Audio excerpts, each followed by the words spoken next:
Assalamualaikum warahmatullahi wabarakatuh. Perkenalkan, nama saya Randy Haryadi dengan NIM 220378, periode manajemen bisnis dari era 1. Di sini saya membuat video presentasi untuk tugas UTS dengan mata kuliah teori ekonomi. Materi pertama, teori ekonomi dan ruang lingkupnya.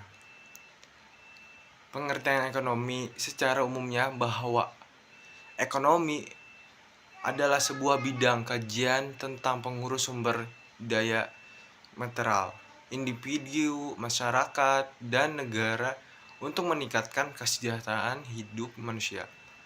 Karena ekonomi merupakan tentang perilaku dan tindakan manusia tentang memenuhi kebutuhan hidupnya yang bervariasi dan berkembang dengan daya yang melalui pilih-pilihan kegiatan produksi, konsumen, dan atau distribusi. Ekonomi makro. Ekonomi makro merupakan cabang mekanisme pekerjaannya perekonomian sebagai suatu keseluruhan arti berkaitan dengan menggunakan faktor produksi yang tersedia secara efisien agar kemakmuran masyarakat dapat maksimumkan.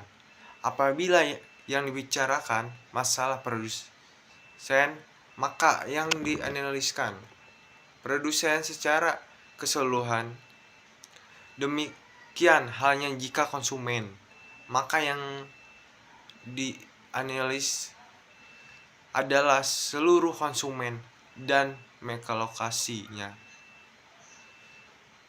Pendapatannya untuk membeli barang atau jasa yang hasil oleh perekonomian.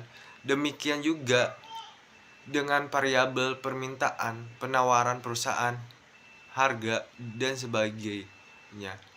Intinya ekonomi makro menganalisis penentuan tindakan kegiatan ekonomi yang diukur dari pendapatan hingga ekonomi makro sering dinamakan sebagai teori pendapatan. Metode ilmu ekonomi. Metode ilmu ekonomi secara sederhananya merupakan upaya manusia untuk memenuhi kebutuhan yang bersifat tidak terbatas dengan alat pemenuhi kebutuhan yang berupa barang atau jasa yang bersifat langka dan terbatas serta memiliki kegunaan yang relatif. Untuk itu, cara memenuhi kebutuhan berkaitan dengan metode-metode dalam ilmu ekonomi tersebut. Materi yang kedua, perkembangan teori ekonomi. Pengertian perkembangan teori ekonomi adalah ilmu mempelajari bagaimana masyarakat menghasilkan barang dan jasa dan bagaimana mereka konsumsi. Teori ekonomi telah mempengaruhi keuangan global pada banyak momen penting sepanjang sejarah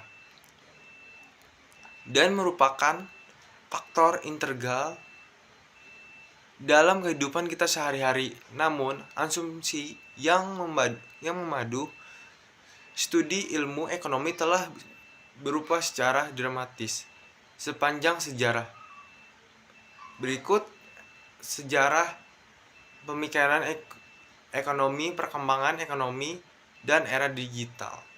Indonesia merupakan salah satu negara yang memiliki potensi besar untuk perkembangan ekonomi digital global dan temasik 2018.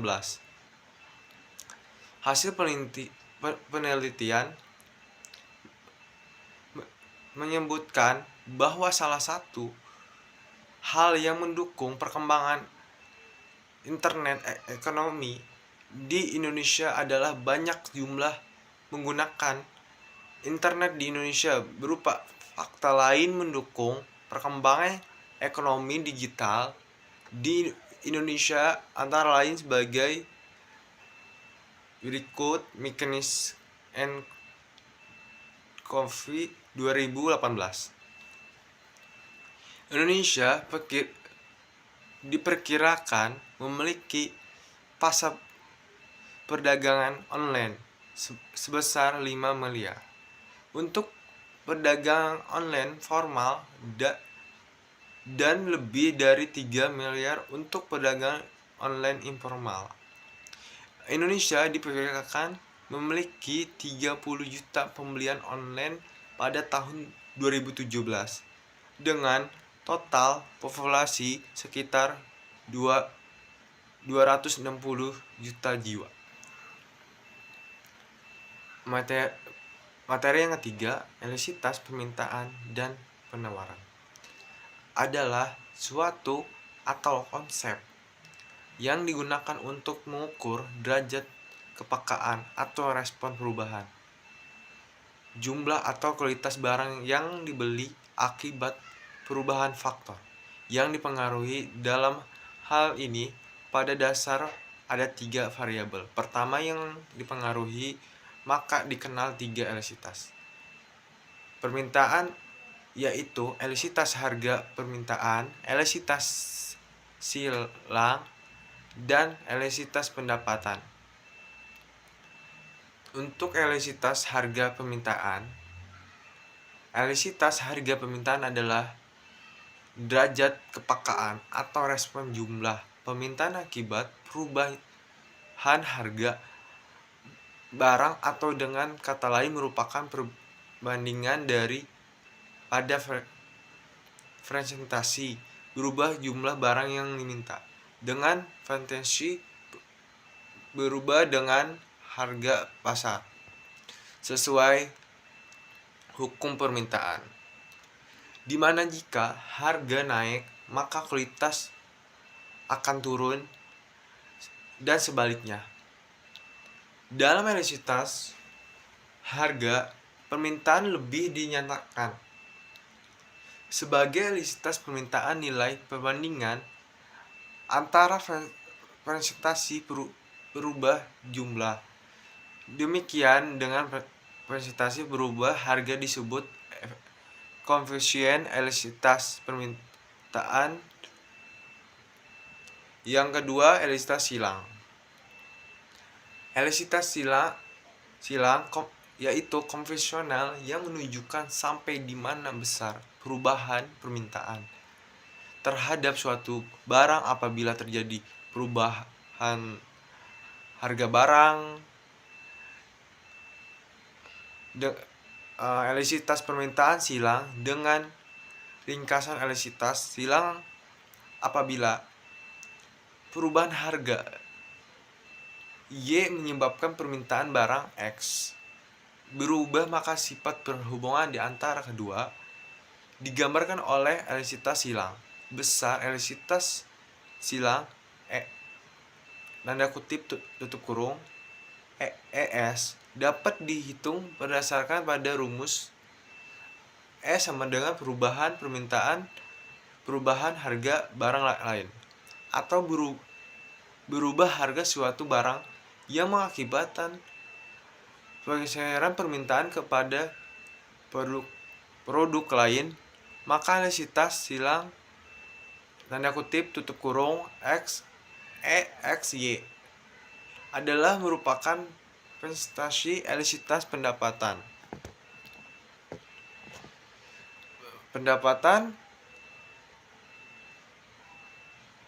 Elastisitas pendapatan konvensional menunjukkan bahwa di mana besarnya perubahan permintaan terhadap suatu barang sebagai akibat dan perubahan pendapatan pembeli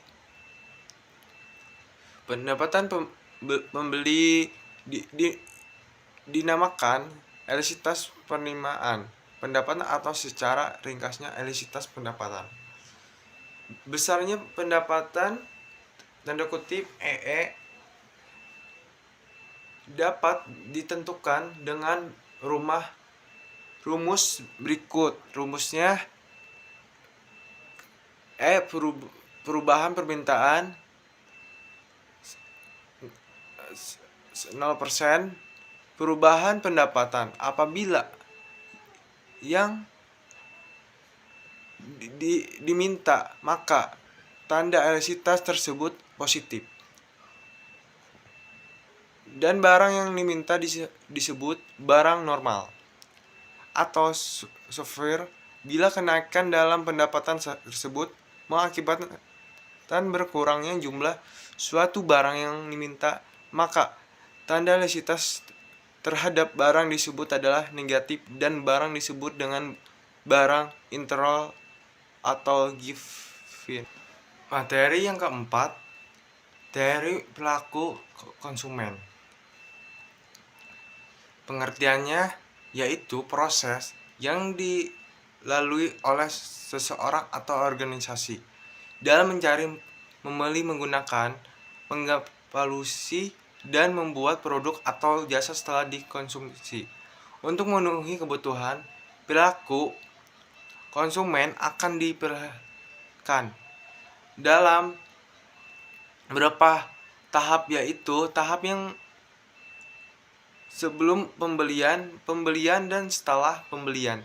Pada tahap sebelum pembelian, konsumen akan melakukan pencarian informasi yang terkait produk dan jasa. Macam-macam teori perilaku konsumen.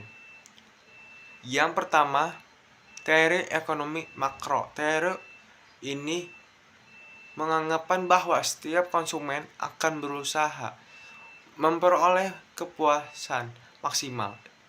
Yang kedua, psikologi teori, dan teori ini mendasarkan diri pada faktor-faktor fisiologi individu yang dipengaruhi oleh kekuatan lingkungan.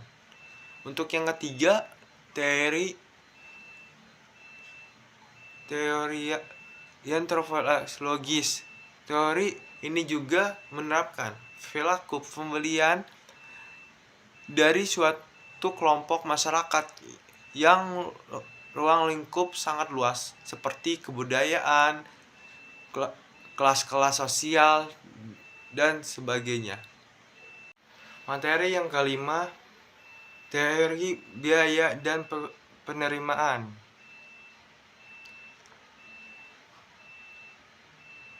Biaya adalah jumlah uang atau sumber daya yang dikeluarkan atau dikorbankan untuk mendapatkan atau menghasilkan suatu barang atau jasa.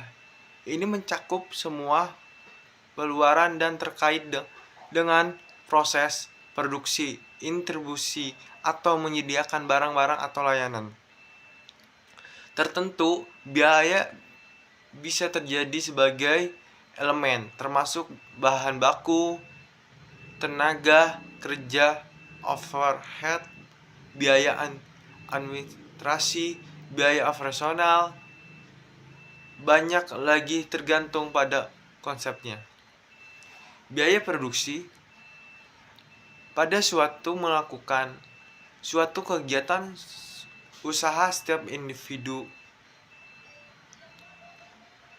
atau kelompok pasti memberlakukan biaya yang digunakan untuk produksi suatu barang yang dihasilkan, tidak kecuali seseorang petani membutuhkan biaya produksi atau menghasilkan tanaman yang produksinya.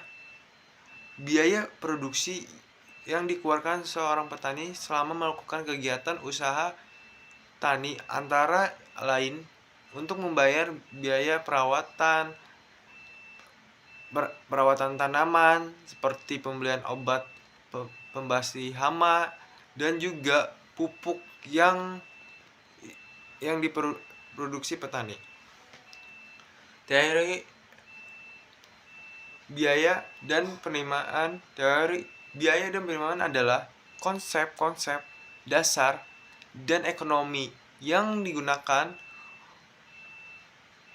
untuk memahami bagaimana perusahaan membuat keputusan produksi dan menentukan tidak output yang optimal. Buat materi yang keenam, teori produksi dan kegiatan perusahaan.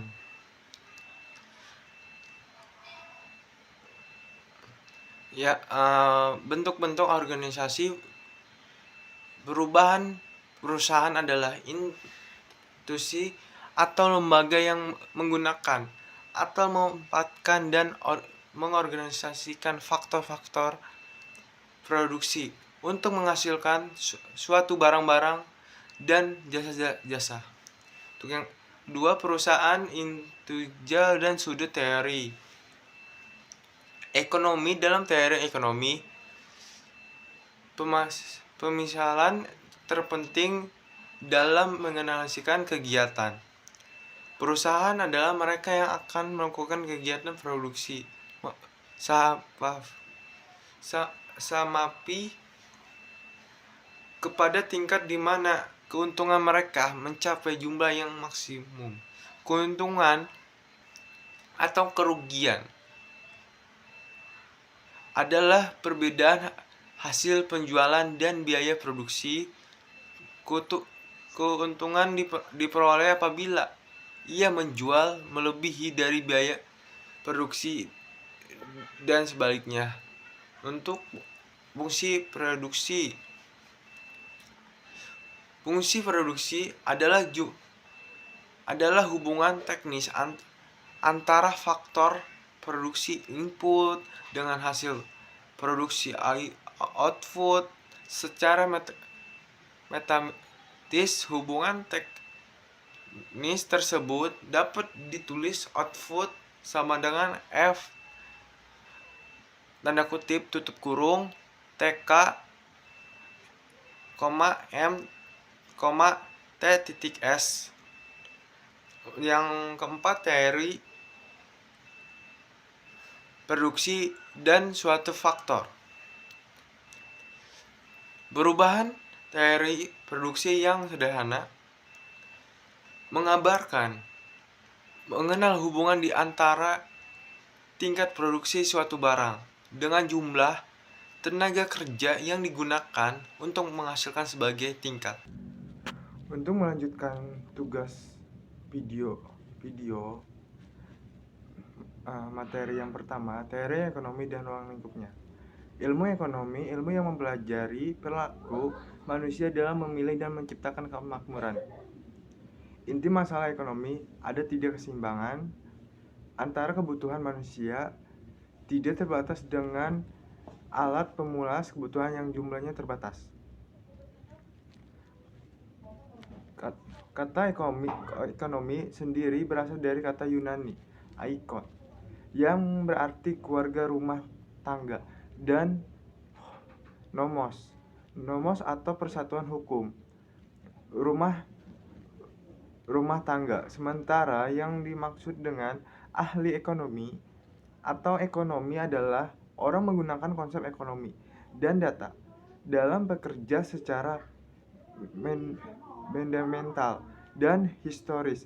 Ilmu ekonomi dapat dibedakan menjadi dua. Yang pertama yaitu ilmu ekonomi positif. Ilmu ekonomi positif hanya membahas deskripsi mengenai fakta, situasi, dan hubungan terjadi dalam ekonomi. Yang kedua, ilmu ekonomi hormati. Ilmu ekonomi hormati hanya membahas perkembangan nilai etika. Untuk materi yang kedua, ilmu ekonomi merupakan salah satu bidang ilmu sosial yang paling pesat. Perkembangan ilmu ekonomi ini diakui oleh semua kalangan intelektual di dunia, sehingga hanya di bidang ilmu ekonomi saja di antara ilmu-ilmu sosial lain yang dapat hadiah Nobel. Sejarah ekonomi sampai lahir ekonomi. Secara garis besar, perkembangan aliran pemikiran dalam ilmu ekonomi diawali oleh apa yang disebut sebagai aliran klasik, aliran yang terutama dideveloperi oleh Adam Smith.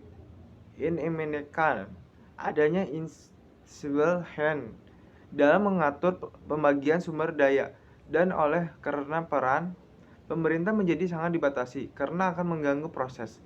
Ini konsep invisible hand ini kemudian dipresentasikan sebagai mekanisme pasar melalui harga sebagai instrumen utama dalam Smith sering disebut sebagai yang pertama mengembangkan ilmu ekonomi. Abad 18 sebagai satu cabang tersendiri dalam ilmu pengetahuan melalui karya besarnya Om Neville Smith mencoba mencari tahu secara perkembangan negara-negara yang di Eropa. Sebagai seorang ekonom, Smith tidak merupakan akar masalah utama yang berutang dalam The Role of Sense, istilah yang biasa digunakan dalam teori ekonomi. Istilah-istilah teori ekonomi, ada beberapa istilah yang sering digunakan. Peran ekonom dan kehidupan ekonom dalam keseharian diantara yaitu yang pertama, kapasitas dalam tingkat output yang terkait dengan total biaya rata-rata jangka pendek yang minimum. Yang kedua, kapitalis adalah seorang yang memiliki barang-barang modal. Yang ketiga, karte adalah organisasi para produsen yang disepakati untuk menjadi satu penjualan tunggal. Yang keempat, kebijakan fiskal adalah menggunakan kegiatan menekan pendapatan dan kegiatan pengeluaran yang dilakukan pemerintah dalam usaha pengaruhi makro seperti GNV dan lapangan kerja. Untuk materi yang ketiga, persaingan motivasi adalah suatu kondisi pasar yang mengarah pada pemisahan ekonomi menjadi beberapa permainan yang dimiliki oligopolisti dalam sebuah industri, di mana oligopolisti mengendalikan produksi atau distribusi sebagai pasar komoditi yang dihasilkan oleh tiap-tiap permain. Oligopolisti adalah merupakan kondisi pasar di mana beberapa permainan terlibat yang dengan kebijakan pemerintah dan penguasa pribadi yang memiliki kemampuan mempengaruhi rahasia, harga dan atau persaingan produk yang dihasilkan.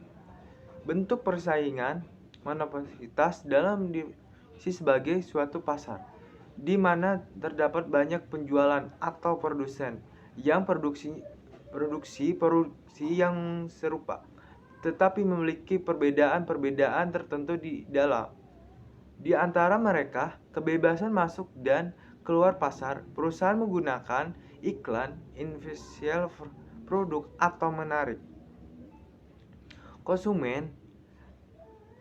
Depresi produk adalah strategi pembedaan antara produksi yang dijual dengan produksi sejenis lain, baik dengan kompetitor maupun dengan produk. Inti yang memiliki strategi ini melibatkan detail karakteristik setiap produk yang dihargai oleh konsumen dan menjadi produk tersebut dan menarik dibandingkan dengan produk sejenis lainnya. Fungsi sistem persaingan monopolitas. Fungsi persaingan monopolitas adalah untuk menggunakan perusahaan menetapkan harga yang sedikit berbeda berdasarkan diferensi produk. Sistem persaingan kemungkinan ada inovasi dan mengembangkan produk baru. Fungsi yang pertama, fungsi mengkomunikasi permainan yang pasar. Persaingan monopolisi dapat mengkomunikasikan permainan di pasar karena permainan lain harus tergantung pada permainan dominan untuk berlangsungnya mereka di pasar, dan mengisahkan permainan dalam pasar. Persaingan melintas dapat disahkan permainan di dalam pasar karena permainan lain harus tergantung pada permainan dominan untuk berlangsung mereka di pasar. Pasar kosmetik dan perawatan kulit. Banyak mereka yang menawarkan produk dengan sebagai bahan dalam pasar kosmetik dan perawatan kulit. Penawaran sebagai produk untuk perawatan kulit dan kecantikan. Untuk materi yang keempat, pasar bebas merujuk pada kondisi di mana kegiatan ekonomi diatur oleh mekanisme pasar tanpa campur tangan pemerintah, yang disingkat kebijakan pemerintah. Dalam konteks ini dapat mencakup berbagai aspek melalui dari regulasi pasar hingga intervensi langsung dalam aktivitas ekonomi. Berikut dalam rangkuman tentang pasar bebas dan kebijakan pemerintah secara detail beserta contohnya. Contohnya yang pertama pasar bebas. Pasar bebas menekankan pada prinsip persaingan yang sehat, di mana harga ditentukan oleh mekanisme pasar, permintaan dan penawaran tanpa campur tangan pemerintah yang berlebihan. Faktor-faktor produksi, harga dan alokasi sumber daya ditentukan oleh kekuatan pasar dan mekanisme persaingan pasar. Persaingan pasar bebas mendorong inovasi, investasi dan pilihan konsumen yang lebih luas.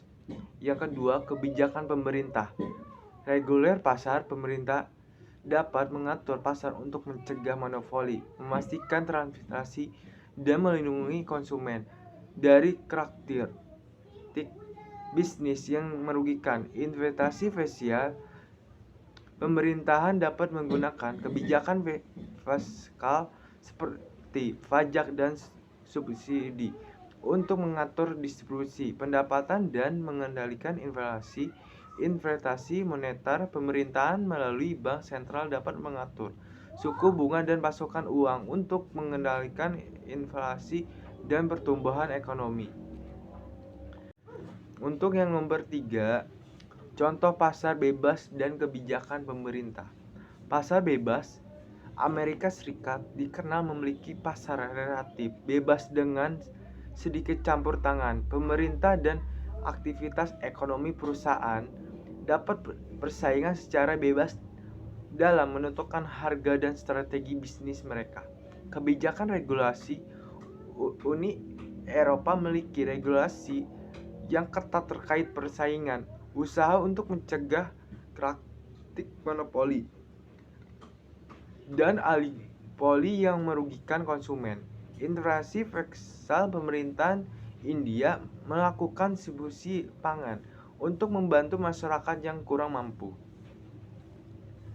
Pasar bebas dan kebijakan pemerintah merupakan dua elemen penting dalam ekonomi modern. Keseimbangan antara pasar bebas dan intervensi pemerintah dapat mengaruhi pertumbuhan ekonomi, distribusi, mendapatkan dan kesejahteraan masyarakat.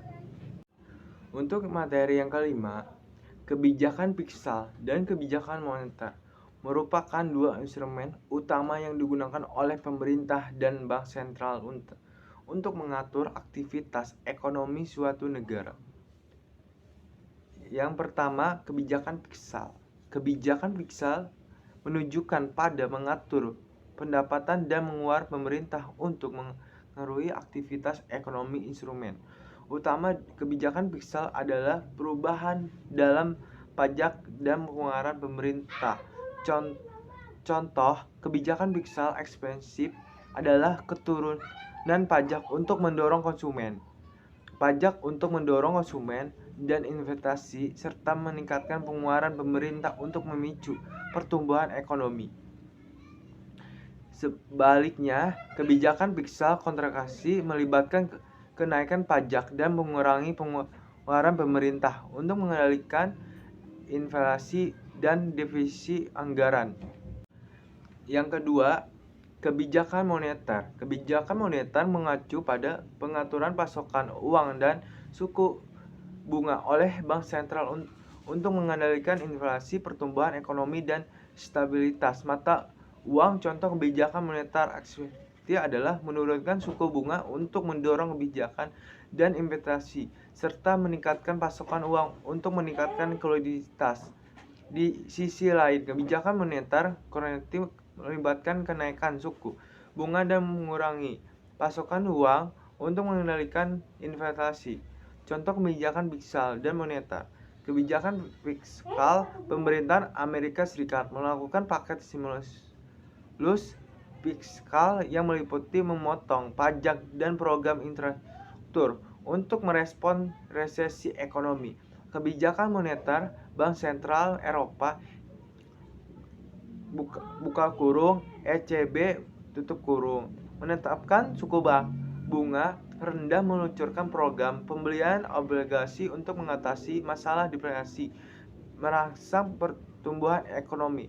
Keseimbangan antara kebijakan fiskal dan kebijakan moneter sangat penting dalam menciptakan tujuan ekonomi makro seperti pertumbuhan ekonomi yang stabil, inflasi yang dikendalikan dengan stabil, sistem keuangan. Dengan memahami peran dan dampak dari kedua kebijakan ini, pemerintah dan bank sentral dapat merespon perubahan kondisi ekonomi dengan tepat dan efektif. Materi yang terakhir, yang keenam, perekonomian terbuka adalah suatu sistem ekonomi di mana negara-negara terlibat dalam perdagangan internasional dan memiliki hubungan ekonomi dengan negara-negara lainnya. Dalam perekonomian terbuka, negara tidak hanya terlibat dalam kegiatan ekonomi di dalam batas-batas nasional sendiri, tetapi juga terlibat dalam hubungan perdagangan dan investasi dengan negara-negara lain di dunia. Perbedaan dengan perekonomian tertutup. Perekonomian terbuka dan perekonomian tertutup adalah dua konsep yang memiliki perbedaan berdasarkan dalam hal hubungan ekonomi dengan dunia luar. Seperti perekonomian terbuka dengan menggunakan dan perekonomian tertutup, yaitu yang pertama perdagangan internasional. Perkembangan terbuka terlibat dalam perdagangan internasional. Negara ini mengekspor dan mengimpor barang dan jasa dengan negara-negara lain. Yang kedua, perekonomian tertutup tidak terlibat dalam perdagangan internasional atau terlibat dalam skala yang sangat terbatas. Negara ini cenderung tergantung pada produksi dan konsumsi di dalam batas nasionalnya sendiri. Arus modal. Perekonomian terbuka melibatkan aliran modal internasional termasuk investasi langsung dan portofolio investasi negara-negara. Perekonomian tertutup kurang melibatkan dalam arus modal internasional. Investasi dan modal cenderung berada dalam batas-batas nasional. Perbedaan perekonomian tertutup, perekonomian terbuka dan perekonomian tertutup adalah dua konsep yang memiliki perbedaan berdasarkan dalam hal hubungan ekonomi dengan dunia luar. Berikut adalah beberapa perbedaan antara perekonomian terbuka dan perekonomian tertutup. Yang pertama, perdagangan internasional. Perekonomian terbuka terlibat dalam perdagangan internasional. Di negara ini mengekspor dan mengimpor barang dengan jasa dengan negara-negara lain. Perekonomian tertutup tidak terlibat dalam perdagangan internasional atau terlibat dalam skala yang sangat terbatas. Negara ini cenderung tergantung pada produksi dan konsumsi di dalam batas nasional sendiri. Tujuan menerapkan perekonomian terbuka. Menerapkan perekonomian terbuka memiliki beberapa tujuan utama yang diciptakan oleh negara. Berikut adalah beberapa tujuan tersebut.